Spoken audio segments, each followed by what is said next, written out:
Pada zaman dahulu, hiduplah seorang raja yang memiliki 12 putri cantik.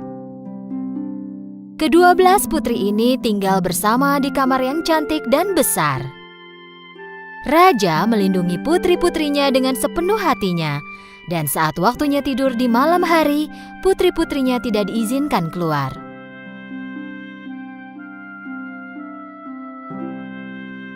Tapi setiap pagi, mereka bangun dengan keadaan yang sangat aneh. Sepatu para putri terlihat rusak seolah-olah mereka menari semalaman. Raja harus membelikan sepatu baru setiap hari. Tetapi keesokan harinya, sepatu tersebut selalu rusak. Raja atau anak buahnya di kastil tidak dapat memecahkan misteri sepatu itu. Bagaimana ini bisa terjadi? Bagaimana sepatu baru menjadi rusakannya dalam waktu semalam? Yang mulia, kami tak bisa mengerti.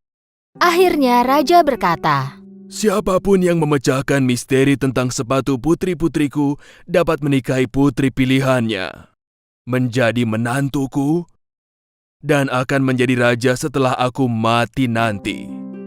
Tetapi dia hanya punya waktu 3 hari 3 malam untuk memecahkannya. Jika tidak, dia akan dipenjara seumur hidup.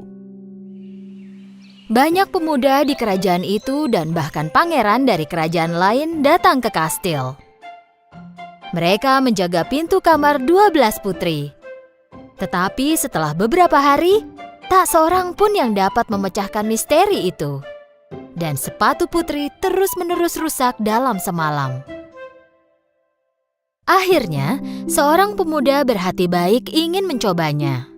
Dan dia pun pergi ke kastil. Di tengah jalan, dia bertemu seorang nenek kumal yang terlihat sangat miskin. Nak, aku sangat lapar. Maukah kau memberiku sepotong roti? Pemuda itu memberikan semua makanan yang ada di tasnya kepada si nenek.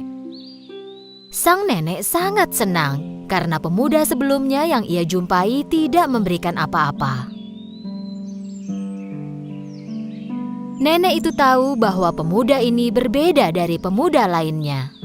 Sebagai balasannya, nenek itu memberikan jubah ajaib.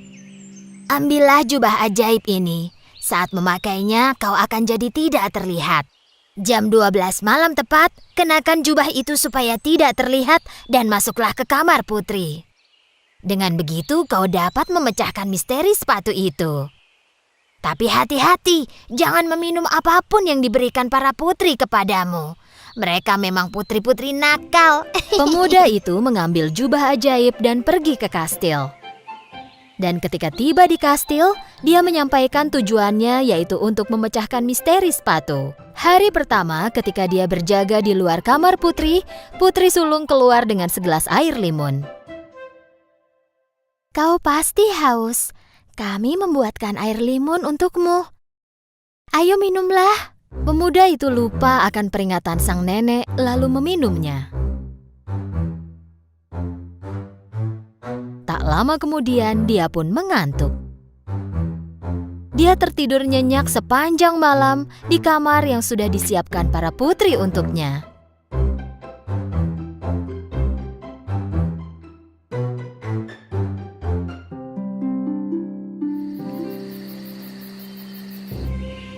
Ketika pagi datang, pemuda itu bangun dengan panik. Aku seharusnya memakai jubah ajaib dan masuk ke kamar putri.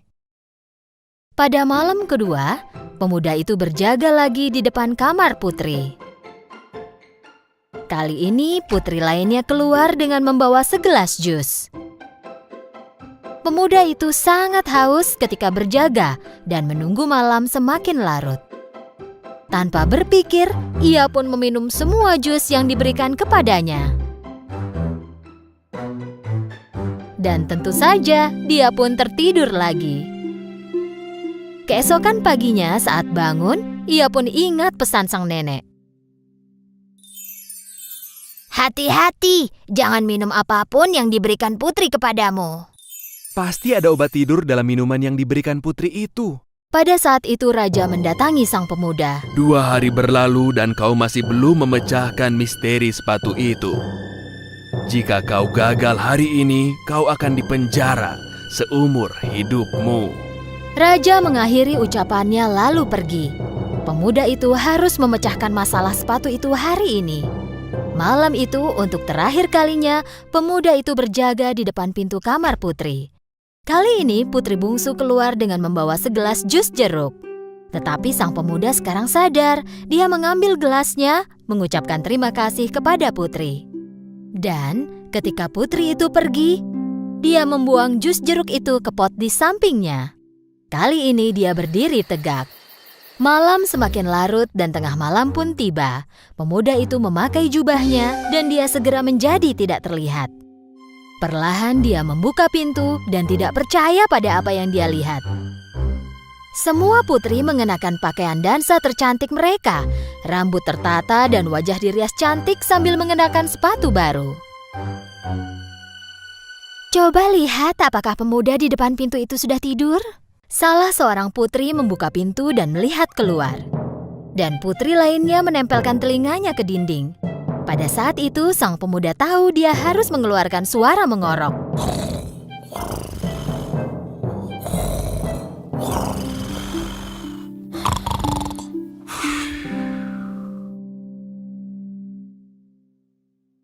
Putri sulung menggeser tempat tidurnya dan bertepuk tangan 3 kali. Sebuah jalan rahasia terbuka di bawah tempat tidur itu. Sang pemuda tidak percaya apa yang dia lihat. Satu persatu semua putri memasuki jalan rahasia itu. Dan pemuda itu pun mengikuti dari belakang. Jalan rahasia itu menuju ke sebuah tangga dengan ratusan anak tangga menuju ke bawah. Ketika mereka menuruni tangga, pemuda itu tak sengaja menginjak gaun salah seorang putri. Oh, seseorang menginjak gaunku. Tidak mungkin kau sendiri yang menginjaknya. Ketika anak tangganya habis, mereka pun tiba di hutan. Mereka berjalan melewati pohon-pohon dengan ranting perak yang indah. Pemuda itu mengambil sebuah ranting dan terus mengikuti putri. Setelah berjalan lama, mereka berhenti di tepi sebuah sungai. Di sungai itu, ada 12 perahu berbentuk angsa dan di dalamnya ada 12 pangeran yang menunggu para putri. Para putri menaiki perahu dan pemuda itu naik ke perahu terakhir. Perahu ini seperti lebih berat dari biasanya. Seperti ada tambahan orang di atasnya. Aneh. Oh, berhentilah bermimpi. Setelah menyeberangi sungai, mereka tiba di sebuah kastil besar yang berkilau. Dan mereka dapat mendengar suara musik mengalun dari dalam kastil. Saat melihat melalui jendela, pemuda itu melihat banyak orang menari. Begitu mereka memasuki kastil, para putri pun mulai menari. Mereka tak pernah terlihat lelah dan terus menari. Tentu saja sepatu mereka mulai rusak. Sang pemuda tidak kuasa menahan lapar lagi. Jadi dia mengambil sepotong kue di meja dan mulai makan. Putri bungsu melihat hal ini. Hei, kueku! Melayang seperti ada orang tak terlihat memakannya. Sudahlah, jangan bicara ngawur. Pemuda itu mengambil cangkir emas dari meja tanpa ada yang memerhatikan. Para putri menari sampai pagi. Para putri menaiki perahu, menyeberangi sungai. Berjalan menembus hutan, menaiki tangga yang sangat panjang, dan akhirnya kembali ke kastil. Tetapi sepatu mereka sudah rusak, seperti biasanya. Pemuda itu sangat senang karena akhirnya dapat memecahkan misteri sepatu yang rusak.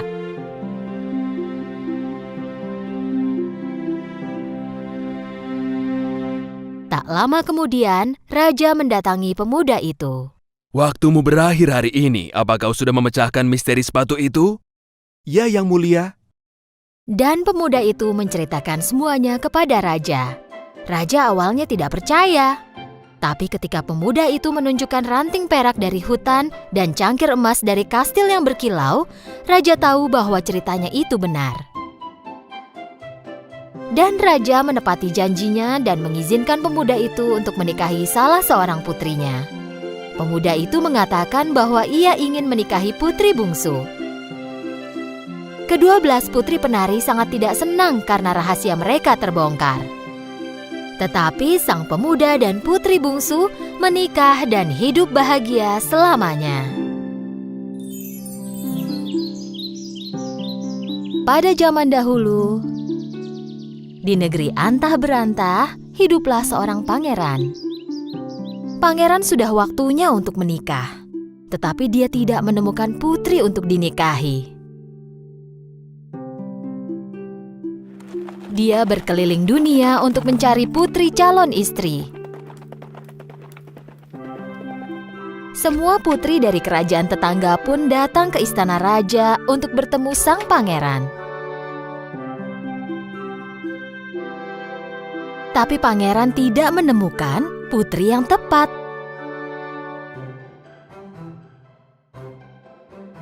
Ayahnya sang raja ingin putranya menikahi putri sejati. Setelah beberapa tahun mencoba, pangeran putus asa dalam menemukan putri yang tepat. Pangeran melanjutkan hidupnya dengan perasaan sedih, putus asa, dan gundah. Raja dan ratu pun sangat sedih melihat situasi ini. Pada suatu malam, pangeran duduk berpikir. Lalu datanglah badai besar. Kilat menyambar dan suara petir bergema di istana.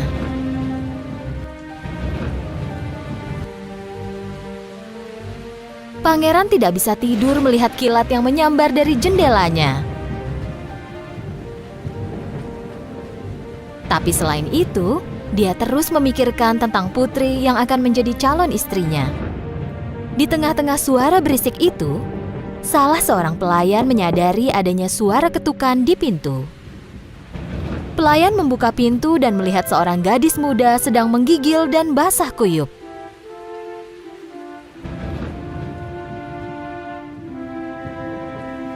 Meski penampilannya terlihat kacau, gadis muda itu masih terlihat cantik dan elegan. Dan dengan susah payah dia bicara. "Bolehkah aku masuk? Aku sendirian. Aku tersesat di hutan." Pelayan merasa kasihan lalu berlari dan menyampaikan berita itu kepada raja dan ratu.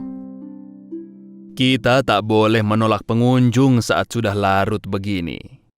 Bawa dia masuk. Raja segera memberitahu dan memerintahkan prajurit untuk membuka pintunya.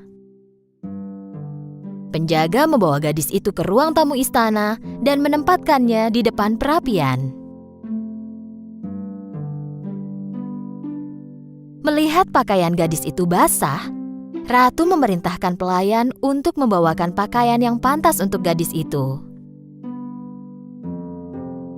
Saat hanya berdua, ratu bertanya kepada sang gadis, "Apa yang kau cari pada jam dan cuaca begini?" "Aku putri dari negeri yang jauh. Istanaku diserang oleh musuh. Demi melindungiku, ibu dan ayah mengirimku pergi bersama 2 prajurit secara diam-diam. Tapi karena gelap dan badai ini, kami pun terpisah dan aku menemukan istanamu. Terima kasih sudah membawaku masuk." Ratu sulit mempercayai gadis itu, tapi tak tega mengusirnya dari istana.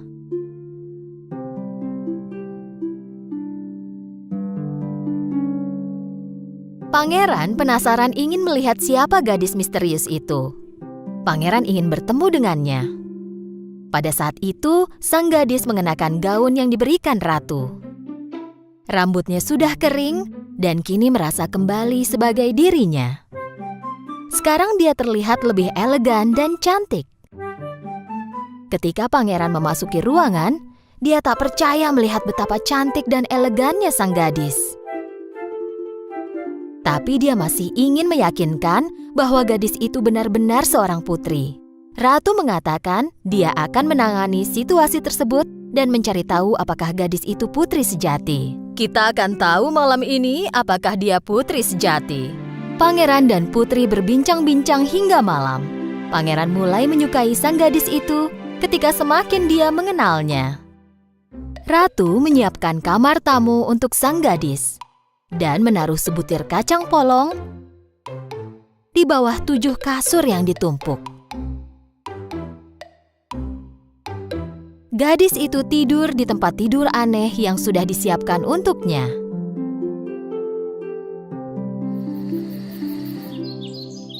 Keesokan paginya, Ratu menunggu gadis itu bangun. Setelah dia bangun, Ratu bertanya, "Apa tidurmu nyenyak tadi malam?" Aku sangat beruntung diberi tempat berteduh, tapi aku tidak bisa tidur tadi malam. Benarkah?